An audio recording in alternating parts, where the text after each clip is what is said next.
Hello everyone. आज की इस क्लास में सोशियोलॉजी से रिलेटेड इंपॉर्टेंट क्वेश्चंस देखने वाले हैं एंड ये क्लास पीजीटी एग्ज़ाम से रिलेटेड है। क्लास स्टार्ट हो इससे पहले आप सभी इस वीडियो को ज़्यादा से ज़्यादा लोगों के साथ शेयर ज़रूर कर दीजिए। अगर आप नेट जेआरएफ पीजीटी जीआईसी या फिर असिस्टेंट प्रोफेसर एग्ज़ाम की तैयारी कर रहे हैं सोशियोलॉजी से, तो इस चैनल के साथ जुड़कर आप यहाँ से अपनी स्टडी को कंप्लीट कर सकते हैं। प्लेलिस्ट में उन सभी वीडियोस के फोल्डर्स मिल जाएंगे, आप वहाँ से उन वीडियोस को देख सकते हैं। एंड आप में से जितने भी लोग बिहार स्टेट एग्ज़ाम की तैयारी कर रहे हैं वे सभी रात में 8 बजे क्लास होती है बिहार स्टेट की, उसे ज्वाइन कर सकते हैं। अभी तक जितनी भी क्लासेस हुई हैं उन सभी का प्लेलिस्ट में फ़ोल्डर बना दिया गया है, आप वहाँ से उन वीडियोस को देख सकते हैं अगर आप चैनल से नए जुड़े हैं।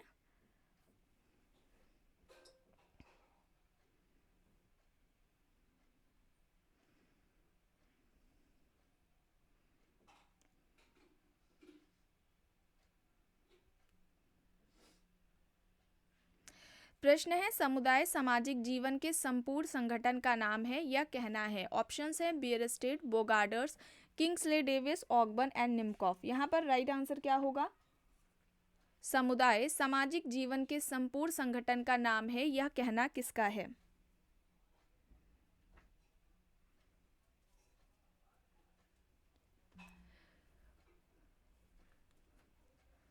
राइट आंसर यहाँ पर हो जाएगा ऑप्शन डी, ऑगबर्न एंड निम्कॉफ। ठीक है, ऑगबर्न एंड निम्कॉफ यहाँ पर ऑप्शन डी राइट आंसर है। और बोगार्डस ने किस तरीके से समुदाय के बारे में परिभाषा दी है या समुदाय को किस तरीके से उन्होंने परिभाषित किया है, तो इनका कहना है कि व्यक्तियों का एक ऐसा समूह है जो एक निश्चित भूभाग में रहता है और जिसमें कुछ मात्रा जो भावना है वो हम की भावना पाई जाती है, कुछ मात्रा में हम की भावना पाई जाती है। एक निश्चित भूभाग में रहते हैं व्यक्तियों का ऐसा जो समूह है उसे क्या कहा जाएगा? समुदाय कहा जाएगा, कम्युनिटी कहा जाएगा। और कम्युनिटी में अगर देखा जाए तो इन्होंने 3 मुख्य बातें रखी हैं, एक तो व्यक्तियों का समूह, दूसरा एक निश्चित भूभाग और तीसरा हम की भावना। ठीक है, ये 3 बातें समुदाय को परिभाषित किया है इस तरीके से बोगार्डस ने। और समुदाय की अगर विशेषताओं की या लक्षणों की बात की जाए तो एक तो पहला जो सर्वप्रमुख है निश्चित भूभाग है। ठीक है, निश्चित भूभाग होता है। दूसरी हो जाएगी हम की भावना है। ठीक है, तीसरी व्यक्तियों का समूह है तो इस वजह से मूर्तता है, उसे देखा जा सकता है। स्वतः विकास होता है समुदाय का, एक विशिष्ट उसका नाम होता है। ठीक है, और जो अनिवार्य सदस्यता होती है, इसकी ऐच्छिक सदस्यता नहीं होती है, अनिवार्य सदस्यता होती है, समान जीवन समान संस्कृति होती है। तो ये कुछ विशेषताएं थी समुदाय की, इन्हें याद रखिएगा। डी यहाँ पर राइट है। प्रश्न है, सहभोजी प्रथा के आधार पर ग्रामीण संरचना का अध्ययन किया है। ऑप्शन है D N Majumdar, Radha Kamal Mukherjee, Landis, Oscar Levi's. सहभोजी प्रथा के आधार पर ग्रामीण संरचना का अध्ययन इनमें से किसने किया है? राइट आंसर यहाँ पर क्या होगा?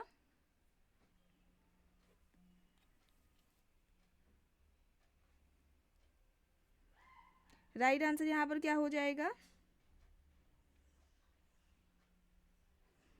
ऑस्कर लेविस हो जाएगा। ऑप्शन डी यहाँ पर राइट होगा। ठीक है, ऑस्कर लेविस है, ऑप्शन डी यहाँ पर राइट है।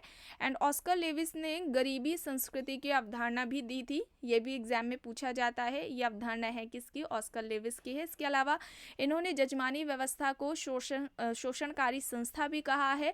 क्यों कहा है जजमानी व्यवस्था को शोषणकारी संस्था? इनका कहना था कि जजमानी व्यवस्था में जो उच्च जातियाँ होती हैं वे निम्न जातियों का शोषण करती हैं, इस वजह से जजमानी व्यवस्था को इन्होंने शोषणकारी संस्था कहा है। नेक्स्ट है, समुदाय का 4 भागों में विभाजन यानी कि आदिम समुदाय, सभ्य समुदाय, ग्रामीण समुदाय और नगरीय समुदाय में इनमें से किसने किया है? ऑप्शंस दे रखे हैं, Robert Redfield, Kingsley Davis, Haggett, MacIver. यहाँ पर राइट आंसर क्या होगा? समुदाय का इस तरीके से विभाजन इनमें से किसने किया है? किंग्सले डेविस ने किया है। किंग्सले डेविस, ऑप्शन बी यहाँ पर राइट है। प्रश्न है, इनमें से कौन सा सही है? आइए देख लेते हैं। समाज व्यापक है जबकि समुदाय समाज का एक भाग है। समाज का कोई विशिष्ट नाम नहीं होता जबकि समुदाय का अपना नाम होता है। समाज अमूर्त है जबकि समुदाय मूर्त है। उपर्युक्त सभी सही हैं। यहाँ पर देखिए सही पूछा जा रहा है तो यहाँ पर ऑप्शन डी होगा, ये सभी सही हैं। ठीक है, ऑप्शन डी यहाँ पर राइट है। प्रश्न है समाजशास्त्र शब्द दो शब्दों से मिलकर बना है, सोशियस और लोगस। ये शब्द क्रमशः संबंधित है, किस भाषा से लिए गए हैं? यहाँ पर राइट क्या होगा?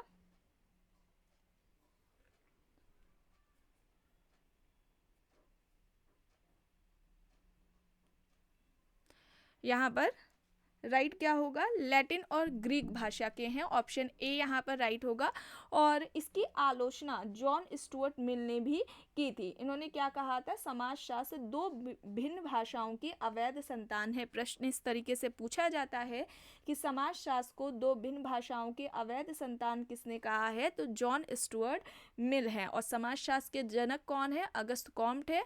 अगस्त कॉम्ट ने समाजशास्त्र ये शब्द दिया था 1838 में। और समाजशास्त्र शब्द से पहले सामाजिक भौतिकी शब्द का प्रयोग किया था जिसे सोशल फिजिक्स कहा जाता है। प्रश्न है संस्कृति पर्यावरण का मानव निर्मित हिस्सा है या कथन किसका है? ऑप्शंस दे रखे हैं हर्शकोविट्स, मेलानोवस्की, महात्मा गांधी जी, लिंटन। यहाँ पर क्या होगा?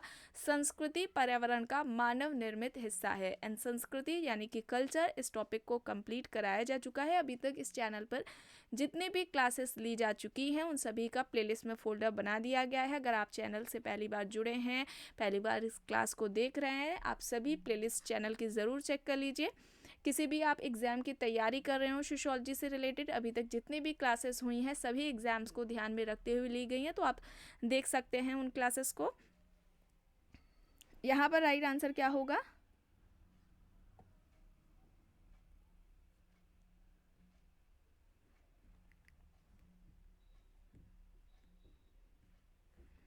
हर्शकोविट्स होगा। ऑप्शन ए यहाँ पर राइट होगा। हर्शकोविट्स को भौगोलिक निर्धारणवादी कहा जाता है, इसे भी आप याद रखिएगा। भौगोलिक निर्धारणवादी में हर्शकोविट्स आते हैं। आर्थिक निर्धारणवादी के अंतर्गत कार्ल मार्क्स आते हैं। अति निर्धारणवादी में अल्थ्यूजर आते हैं। ठीक है, और इसके अलावा सांस्कृतिक निर्धारणवाद की बात आती है निर्धारणवादी की, तो वहाँ पर सोरोकिन ऑगबर्न हो जाएंगे। वैचारिक निर्धारणवादी में मैक्स वेबर का नाम आता है। ठीक है, तो इस तरीके से भी प्रश्न पूछा जाता है, इसे भी याद रखिएगा। प्रश्न है एक प्रख्यात विद्वान जिन्होंने समाजीकरण की प्रक्रिया में सांस्कृतिक आत्मसातीकरण एवं सांस्कृतिक पारेषण को पर्याप्त महत्व दिया है। Sherif and Sherif, H M. Johnson, Kimball Young, Broom and Selznick. यहाँ पर सही क्या होगा? समाजीकरण की प्रक्रिया में सांस्कृतिक आत्मसातीकरण, सांस्कृतिक पारेषण को पर्याप्त महत्व किसने दिया है?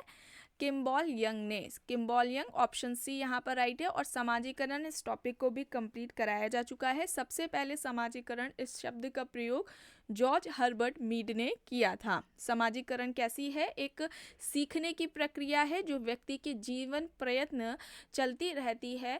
और चूंकि ये जीवन भर चलने वाली प्रक्रिया है तो इसमें निरंतरता पाई जाती है, गतिशीलता पाई जाती है। एक प्रश्न पूछा जाता है महत्वपूर्ण अवस्था से कि समाजीकरण की महत्वपूर्ण अवस्था क्या है, तो याद रखिएगा बाल्यावस्था से किशोरावस्था समाजीकरण की महत्वपूर्ण अवस्था मानी जाती है। प्रश्न है विवाह अति वैयक्तिक प्रकार की संतुष्टि का उपकरण मात्र नहीं है बल्कि सामाजिक क्रियाविधि भी है जिसे सामाजिक दृढ़ता को पोषित करने हेतु रचा गया है। विवाह के संबंध में यह कथन दिया है। ऑप्शंस दे रखे हैं Majumdar and Madan, Westermarck, Gillin and Gillin, Anderson और पार्कर। यहाँ पर सही क्या होगा? राइट आंसर क्या होगा यहाँ पर? Majumdar and Madan. Majumdar and Madan, option A यहाँ पर राइट है। प्रश्न है सामाजिक विनिमय सिद्धांत का प्रतिपादन किसने किया है? Marx, Peter Blau, Alfred Schutz, Levi Strauss. सामाजिक विनिमय सिद्धांत का प्रतिपादन इनमें से किसने किया है?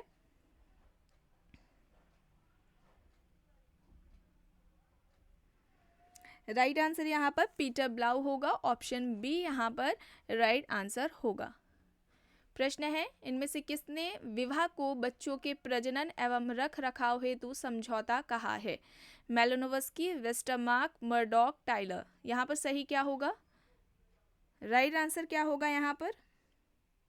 मेलानोव्स्की होगा। ऑप्शन ए यहाँ पर राइट आंसर होगा। ठीक है, ऑप्शन ए यहाँ पर राइट है। और मेलानोव्स्की ने मानवीय आवश्यकता का सिद्धांत दिया था, जिसमें 3 तरह की आवश्यकताओं की बात की थी: प्राथमिक आवश्यकता, द्वितीयक आवश्यकता और तृतीयक आवश्यकता। और इन आवश्यकताओं की पूर्ति का साधन मेलानोव्स्की ने बताया था संस्कृति को, और संस्कृति का निर्माण भी व्यक्ति ने अपनी इन्हीं आवश्यकताओं को पूरा करने के लिए किया है। इन बातों को ध्यान में रखिएगा। प्रश्न है, जॉर्ज सिमेल का समूह का एकल, द्विक और त्रिक के रूप में वर्गीकरण निम्न में से किस पर आधारित है? शारीरिक समीपता, सदस्यता की प्रकृति, सामाजिक संबंध, समूह आकार। यहाँ पर सही क्या होगा? जॉर्ज सिमेल ने समूह का जो एकल, द्विक और त्रिक के रूप में वर्गीकरण, क्लासिफिकेशन किया है, ये किस पर किया है? आधार क्या है? शारीरिक समीपता है, सदस्यता की प्रकृति है, सामाजिक संबंध है, या फिर समूह का आकार है। यहाँ पर सही क्या होगा? समूह आकार होगा। ऑप्शन डी यहाँ पर राइट आंसर होगा। प्रश्न है, किसने पीढ़ियों की गहराई को संयुक्त परिवार का लक्षण माना है? जी.एस. घुरे, एम.एन. श्रीनिवास, इरावती कार्वे, के.एम. कपाड़िया। यहाँ पर सही क्या होगा? पीढ़ियों की गहराई को संयुक्त परिवार का लक्षण इनमें से किसने माना है?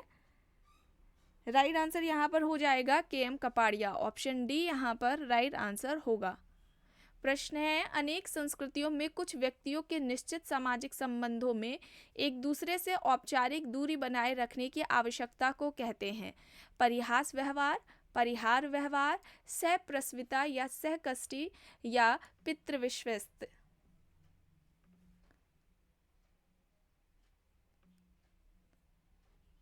यहाँ पर सही क्या होगा? अनेक संस्कृतियों में कुछ व्यक्तियों के निश्चित सामाजिक संबंधों में एक दूसरे से जो औपचारिक दूरी बनाए रखने की ये जो व्यवस्था पाई जाती है, उसे परिहार व्यवहार कहा जाएगा। ऑप्शन बी यहाँ पर राइट आंसर होगा। प्रश्न है, निजी परिवार की अवधारणा इनमें से किसने दी है? निजी परिवार की अवधारणा S T. Kimball, Goldthorpe and Lockwood, Young and Willmott, या फिर इनमें से कोई नहीं। निजी परिवार की अवधारणा राइट आंसर यहाँ पर हो जाएगा गोल्डथोप एंड लॉकवुड। ऑप्शन बी यहाँ पर राइट आंसर होगा। प्रश्न है, किस विद्वान ने संयुक्त परिवार पर नगरीकरण के प्रभावों का अध्ययन किया है? Charles कूले, MS. गोरे, इरावती कार्वे, एस.सी. दुबे।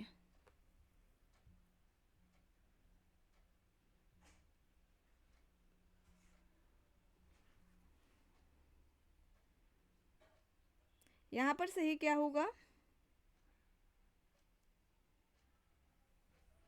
एम.एस. गोरे होगा। ठीक है, एम.एस. गोरे होगा। ऑप्शन बी यहाँ पर राइट होगा। और ये याद रखिएगा, एम.एस. गोरे ने 1960 में हरियाणा, ठीक है, हरियाणा के 499 अग्रवाल परिवारों पर इन्होंने अध्ययन किया था, और इन्होंने ये पाया था कि लोगों का जो झुकाव है वो संयुक्त परिवार की ओर है, और साथ ही इसको जो ज्वाइंट फैमिली है उसको जो प्रभावित किया है वो शिक्षा और जो नगरीकरण है उसने किया है। ठीक है, नगरीकरण तो आपने प्रश्न में देख लिया, इसके अलावा शिक्षा भी, इन्होंने शिक्षा को भी एक कारण माना है जो संयुक्त परिवार को प्रभावित कर रही है। ठीक है, लेकिन लोगों का झुकाव अभी भी ज्वाइंट फैमिली की ओर ही है। और इनकी एक जो बुक है अर्बनाइजेशन एंड फैमिली चेंज है, इसे याद रखिएगा, अर्बनाइजेशन एंड फैमिली चेंज। ठीक है, एम.एस. गोरे की है, बी यहाँ पर राइट है।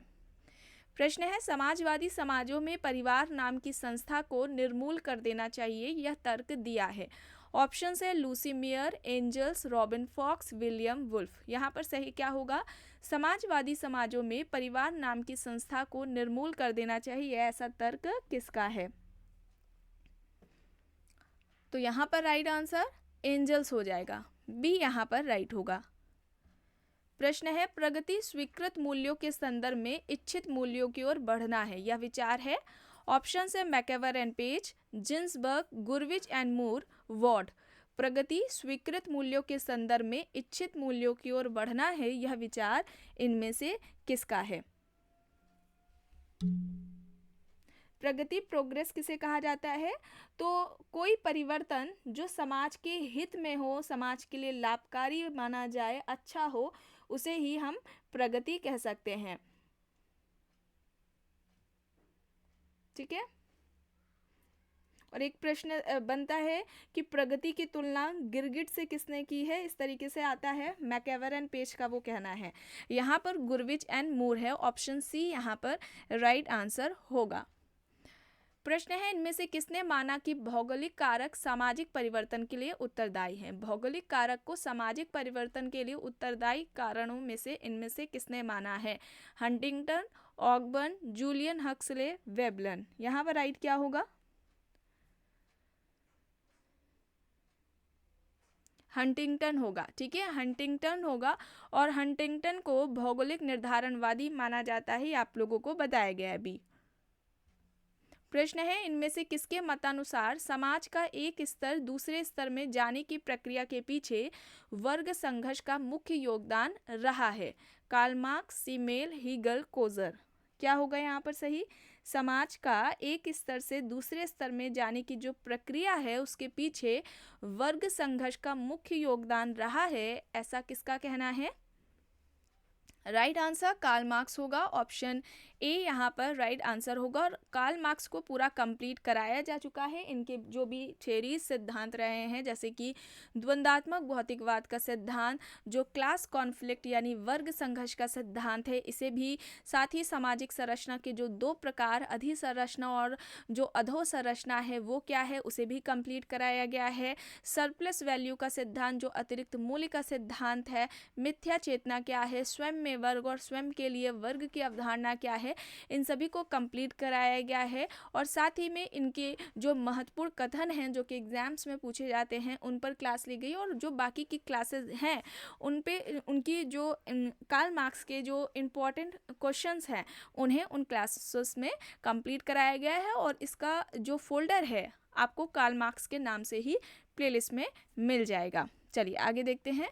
प्रश्न है, सामाजिक संबंधों में जब कोई व्यक्ति ऐसी स्थिति में हो कि दूसरे के प्रतिरोध करने पर भी अपनी इच्छाओं की पूर्ति कर पाए तो वह शक्ति कहलाता है। यह कहना किसका है? Dahrendorf, Max Weber, Peter Blau, Karl Marx options हैं। सामाजिक संबंधों में जब कोई व्यक्ति ऐसी स्थिति में हो कि दूसरे के प्रतिरोध करने पर भी अपनी इच्छाओं की पूर्ति वह कर ले तो इसे क्या कहा है? शक्ति कहा है, पावर कहा है। और इस तरीके से पावर को किसने परिभाषित किया है? Max weber. ठीक है, मैक्स वेबर होगा। बी यहाँ पर राइट आंसर होगा। ठीक है, मैक्स वेबर होगा। और मैक्स वेबर, जैसे कि आपको कई बार बताया गया है कि मैक्स वेबर ने समाजशास्त्र का जो मुख्य बिंदु माना है वो सोशल एक्शन को माना है, सामाजिक क्रिया, या फिर सामाजिक क्रिया ना होकर ऑप्शंस में व्यक्ति भी हो सकता है, तो याद रखिएगा व्यक्ति या सामाजिक क्रिया। ठीक है, इसे समाजशास्त्र के जो मुख्य बिंदु है या आधार बिंदु या केंद्रीय बिंदु का मैक्स वेबर ने माना है। और इस सोशल एक्शन यानी कि इस सामाजिक क्रिया का अध्ययन करने के लिए इन्होंने दो पद्धतियों की बात की थी। एक तो हो जाएगी व्याख्यात्मक समझ या व्याख्यात्मक बोध, जिसे वस्टरहन बोला जाता है। दूसरा है आइडियल टाइप यानी कि आदर्श प्रारूप। ये भी आप याद रखिएगा। इसके अलावा अगर बात की जाए इनकी महत्वपूर्ण पुस्तकों की कि बुक्स इंपॉर्टेंट कौन कौन सी हैं, तो सबसे पहले जो एक इम्पॉर्टेंट है, मोस्ट इम्पॉर्टेंट, जो आपने सुनी भी होगी, the Protestant ethics and the spirit of capitalism. ठीक है, ये एक इनकी बुक है जो कि नेट के पेपर में कई बार पूछी जा चुकी है। और फिर इसके अलावा एक बुक आती है इकोनॉमी एंड सोसाइटी। ठीक है, इकोनॉमी एंड सोसाइटी बुक हो जाएगी। द सिटी नाम से भी बुक है इनकी। The methodology of social science. ठीक है, the methodology of social science, ये भी बुक है। एंड जिसमें सोशल एक्शन की बात की है, किस पुस्तक में की है इन्होंने सोशल एक्शन की बात, तो बुक का नाम है the theory of social and economic organisation. The theory of social and economic organisation, अपनी इस पुस्तक में इन्होंने सामाजिक क्रिया की बात की है। इसे भी याद रखिएगा। अक्सर बुक से रिलेटेड प्रश्न पूछ लिया जाता है कि किस बुक में कौन सी अवधारणा दी गई है। ठीक है, इससे भी रिलेटेड प्रश्न पूछे जाते हैं। एंड जो भी एग्जाम से रिलेटेड इंपॉर्टेंट होता है वो सभी आपको बताया जाता है, तो इसके नोट्स आप लोग ज़रूर बना लिया करिए। प्रश्न है किसका शिवपुरम पर अध्ययन रहा है और वहां पर 3 वर्ग की इन्होंने बात की है। 3 वर्ग कौन कौन से हैं? जमींदार, किसान, कृषि श्रमिक। ऑप्शन है आंद्रे बेते, डेनियल थार्नर, धनाग्रे, एससी दुबे।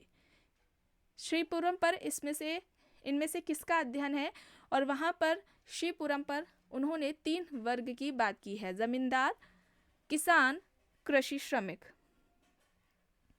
सही क्या होगा यहाँ पर? राइट आंसर क्या होगा? आंद्रे बेते है। ठीक है, आंद्रे बेते है, ऑप्शन ए यहाँ पर राइट आंसर होगा। और आंद्रे बेते ने कहा है कि ये जो 3 वर्ग हैं इनको 3 जातियां भी इन्होंने कहा है। ठीक है, आंद्रे बेते ने इन्हें 3 वर्ग के साथ साथ इन्हीं को 3 जातियां भी इन्होंने कहा है। ठीक है, प्रश्न है सोशल स्ट्रक्चर एंड एनोमी किसकी है ये book? Social structure and anomie किसकी हो जाएगी? मर्टन की, Robert King Merton. Option C यहाँ पर राइट होगा। रॉबर्ट किंग मर्टन ने समाजशास्त्र में सबसे पहले संदर्भ समूह की अवधारणा का प्रयोग किया है।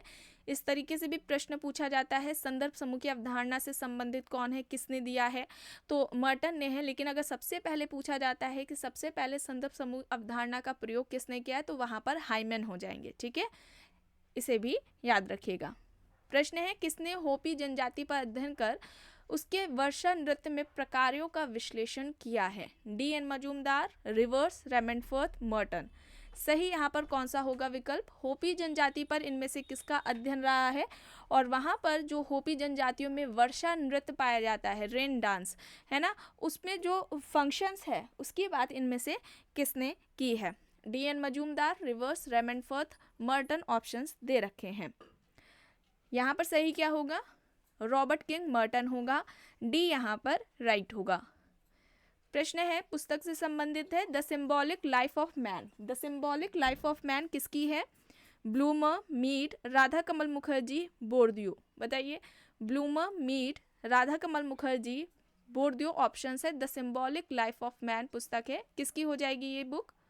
एंड सोशियोलॉजी के इंपॉर्टेंट बुक्स इसे पहले ही कंप्लीट कराया जा चुका है, प्लेलिस्ट में उसका भी फोल्डर आपको मिल जाएगा। The symbolic life of man ये किसकी हो जाएगी?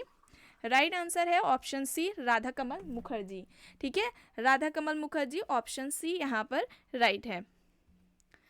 प्रश्न है इनमें से किसका कलकत्ता की गंदी बस्तियों के दूषित और अमानवीय वातावरण पर अध्ययन रहा है? राधा कमल मुखर्जी, रामकृष्ण मुखर्जी, डीपी मुखर्जी, पार्सन्स। राइट क्या है? इनमें से किसने कलकत्ता की गंदी बस्तियों के दूषित और अमानवीय वातावरण पर अध्ययन किया है?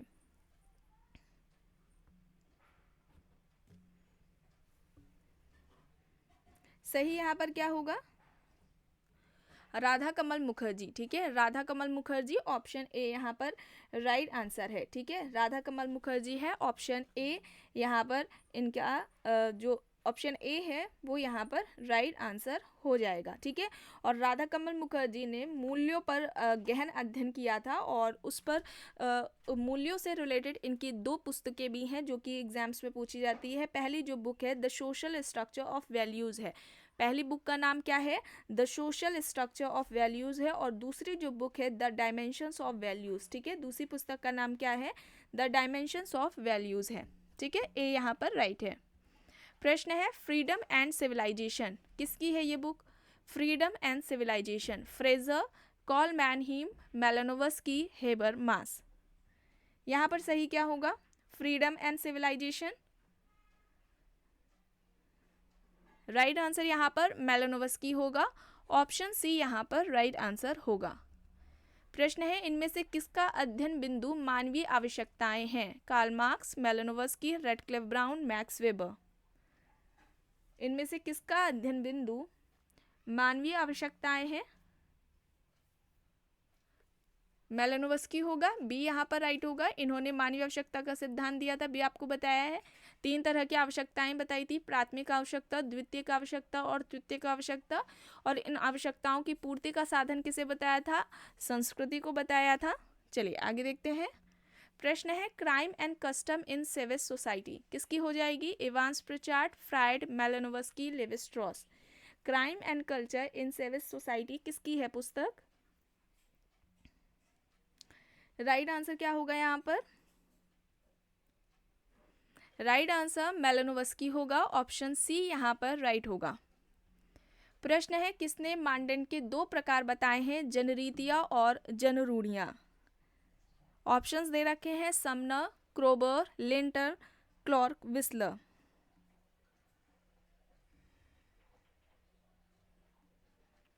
राइट आंसर समनर है, ठीक है, समनर है, ऑप्शन ए यहाँ पर राइट आंसर हो जाएगा। एंड समनर की बुक का नाम है फोकवेज और संस्थाकरण की जो संस्था के विकास की जो अवधारणा है वो समनर ने दी है।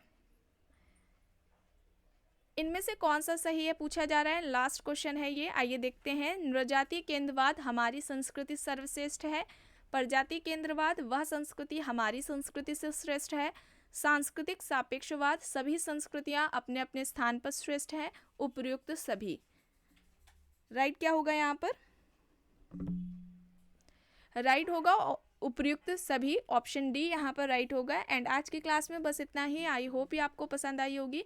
अगर पसंद आई है तो प्लीज़ लाइक करिएगा, कमेंट करके ज़रूर बताइएगा। चैनल पर अगर आप नए हैं तो चैनल को भी ज़रूर सब्सक्राइब कर लीजिएगा। एंड इस वीडियो को जितना हो सके ज़्यादा से ज़्यादा लोगों के साथ शेयर भी ज़रूर करिएगा। Thank you.